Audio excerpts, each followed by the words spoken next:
Hello everyone, so I am here with the next topic current affair का जो हम आज कवर करने वाले हैं, that is equip project. Okay, equip project की मैं बात करूं तो ये एक एजुकेशन से रिलेटेड प्रोजेक्ट है और एजुकेशन से रिलेटेड चीजें अपने आप में रिलेवेंट रखती हैं चीजें। तो एजुकेशन को लेके और भी बहुत सारे प्लान, पॉलिसी, स्कीम है, धीरे धीरे करके हम उसे भी करंट अफेयर में कवर करेंगे, वेदर वो इस साल का हो या कम से कम 1-2 साल की चीजें तो हमें टिप्स पे रहनी चाहिए। ठीक है, कनेक्शन कई बार कहां से क्वेश्चन बन जाए, वी नेवर नो। तो इक्विप प्रोजेक्ट की बात करें तो सबसे पहले तो इक्विप वर्ड जो लिखा हुआ है, ये इक्विप क्या है, इक्विप की फुल फॉर्म हमें पता होनी चाहिए। तो EQUIP stand for education quality upgradation and inclusion program. What is it? Education quality upgradation and inclusion program. अब देखो, एजुकेशन की क्वालिटी अपग्रेड करने की बात करें और इंक्लूसिव की बात करें। इंक्लूसिव मतलब हर पर्सन को कंसीडर करके चलना, इग्नोर ना करना किसी को भी। इतनी कहानी समझ में आ रही है? ठीक है। अब ये किसने बनाया है? 10 कमिटीज ने बनाया है, जिसको कुछ कुछ एक्सपर्ट पर्सन जो है वो लीड कर रहे हैं। समझ में आ गई बात? ओके। कौन सी मिनिस्ट्री के अंडर जाता है? मिनिस्ट्री मैंने बताया ना, इंपॉर्टेंट कंसेप्ट हो जाता है किसी भी चीज का, क्योंकि मिनिस्ट्री को ही चेंज करके कई बार आपके क्वेश्चन में कंफ्यूजन कर देता है। स्टेटमेंट में मिनिस्ट्री चेंज कर दी, हम कंफ्यूज अगर नहीं पता है तो। बट इक्विप एजुकेशन से रिलेटेड है, ये पता है तो आप लिंक कर सकते हो क्लियर कट कि ये ministry of human resource and development का पार्ट होगा। पैसा कितना लगना है इसमें? 1.5 लाख करोड़ तक का अमाउंट यहाँ पे लगने की बात की जा रही है। क्यों बनाया गया है? देखो, अब एजुकेशन की अपग्रेडेशन के लिए बात किया गया है, तो क्या होता है, पेपर पे प्लान पॉलिसीज तो बहुत सारे बन जाते हैं, but the problem is implement नहीं हो पाते हैं। जब भी हम मेंस की आंसर राइटिंग करते हैं ना, तो हम पॉलिसीज की बात करते हैं, तो हम हर जगह लिखते हैं कि इनइफेक्टिव इंप्लीमेंटेशन, ग्राउंड लेवल तक चीजें नहीं पहुंच पाती हैं। तो ये बात हम सबको पता है कि इंप्लीमेंटेशन की प्रॉब्लम बहुत ज्यादा आती है। तो अब इंप्लीमेंटेशन की प्रॉब्लम है, तो यही प्रॉब्लम को दूर करने के लिए, गैप को ब्रिज करना, मतलब जो पॉलिसी बन रही है और इंप्लीमेंटेशन में जो प्रॉब्लम आ रही है हायर एजुकेशन के रिगार्डिंग, उसकी प्रॉब्लम को दूर करने के लिए हमने ये बनाया है। बेसिक मेन मोटो, इसका मेन ऑब्जेक्टिव ये है। अब बात करें अदर ऑब्जेक्टिव की, तो अदर ऑब्जेक्टिव क्या हो जाते हैं?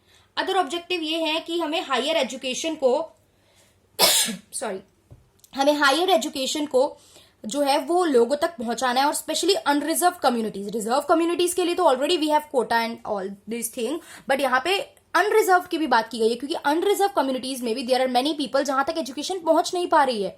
वहां पे भी गरीब लोग हैं, वहां पे भी पैसा नहीं है लोगों के पास, वहां पे भी एक्सेस टू एजुकेशन नहीं है। प्लस हायर एजुकेशन की बात की जा रही है। देखो, हायर एजुकेशन की क्यों? क्योंकि प्राइमरी एजुकेशन के लिए तो गवर्नमेंट बहुत समय से बहुत सारी चीजें कर रही है, बट प्रॉब्लम क्या आती है, बच्चा प्राइमरी एजुकेशन लेके पढ़ के आगे गया है, but due to the resources नहीं है, मतलब एक्सेस नहीं हो पा रहा है एजुकेशन का उन तक, तो वो पढ़ाई आगे छोड़ देता है, कंटिन्यू नहीं करता।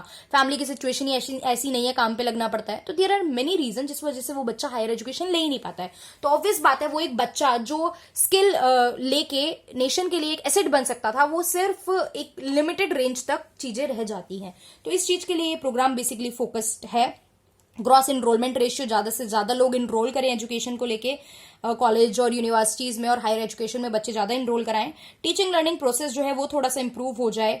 एजुकेशनल के रिगार्डिंग इंफ्रास्ट्रक्चर इंप्रूव हो। इंफ्रास्ट्रक्चर मतलब एजुकेशनल इंस्टीट्यूट बने, स्कूल्स बने प्रॉपर, प्लस स्कूल्स में भी कंप्यूटर्स एंड ऑल की फैसिलिटी, ये सारी चीजें भी होनी चाहिए। इंफ्रास्ट्रक्चर में प्रॉपर कंप्यूटर रूम डेवलप होना चाहिए। फिर ऑनलाइन और टेक्नोलॉजी की बात की जा रही है, तो there should be smart board and all. इस सब तरीके से डिजिटल वे में भी बच्चों को पढ़ाने की जो है ये कोशिश की जानी चाहिए, और बच्चों को उस चीज के बारे में अवेयर करना चाहिए। तो ये सब इसके इक्विप के क्या है, ऑब्जेक्टिव्स हैं। अब हम बात करते हैं, देखो फंड की बात होती है, पैसे की बात होती है, पैसा आ रहा है यहाँ पे। तो अब पिछले बजट में कितना 37 की हम कितना बात करें कि कितना अमाउंट जो था बजट में बात की गई थी, तो 37,461 करोड़ दिया गया था हायर एजुकेशन के लिए, but that was not enough. हमें पता है ये इनफ नहीं है।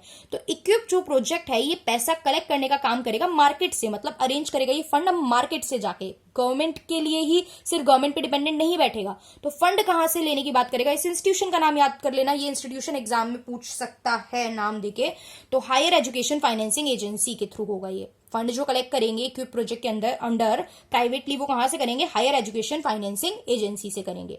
अब एक और बात जो बहुत इंपॉर्टेंट है यहाँ पे जाननी, कि एचआरडी मिनिस्ट्री और कैनरा बैंक ने 2017 में एक ज्वाइंट वेंचर करा था। ज्वाइंट वेंचर मतलब मिलजुल के एक प्लान पे वर्क करना। ओके, तो ये याद रखना है कि एचआरडी मिनिस्ट्री ने किसके साथ करा था, ये पता होना चाहिए। कौन से बैंक के साथ करा था? Canara bank. Name of the bank is important. 2017 में इन्होंने करा था एक ज्वाइंट वेंचर कि ये 1 लाख करोड़ तक के फंड रेज करेंगे। ठीक है, infrastructure improvement in higher education, infrastructure में लगाने के लिए एजुकेशन से रिलेटेड 2022 तक। कब तक? ईयर याद रखो, 2022 तक। एचआरडी मिनिस्ट्री ने करा है, किसके साथ करा है? कैनरा बैंक। ऑप्शन दे सकता है HRD ministry with Canara bank, HRD ministry with HEFA. अब एचईएफए दे दिया ना, और इक्विप में आपने ये भी पढ़ा कंफ्यूज हो जाओगे। अरे फंड की बात ध्यान रखो, यहां से पैसा रेज करेगा मार्केट प्लेस के थ्रू प्राइवेटली, बिल्कुल, बट जॉइंट वेंचर किसके साथ करा है? एचआरडी ने कैनरा बैंक के साथ करा है। ठीक है, कब तक के लिए करा है? 2022 तक। कितना पैसा अरेंज करेगा और किसके लिए करेगा? इंफ्रास्ट्रक्चर के लिए। ये इंफ्रास्ट्रक्चर वर्ड भी इंपॉर्टेंट है यहाँ पे। कितना करेगा? 1 लाख करोड़ करेगा। ठीक है, अभी छोटी सी बात और यहाँ पे देख लीजिए कि मैंने स्टार्टिंग में बात की थी कि कुछ एक्सपर्ट लीड कर रहे हैं। 10 कमिटी के जो बात की थी ना कि 10 कमिटीज ने इक्विप प्रोजेक्ट बनाया है, उसमें एक्सपर्ट लीड कर रहे हैं। तो कुछ एक्सपर्ट के नाम यहाँ पे लिखे हुए हैं, एक्सपर्ट के नाम आप एक बार देख लीजिए।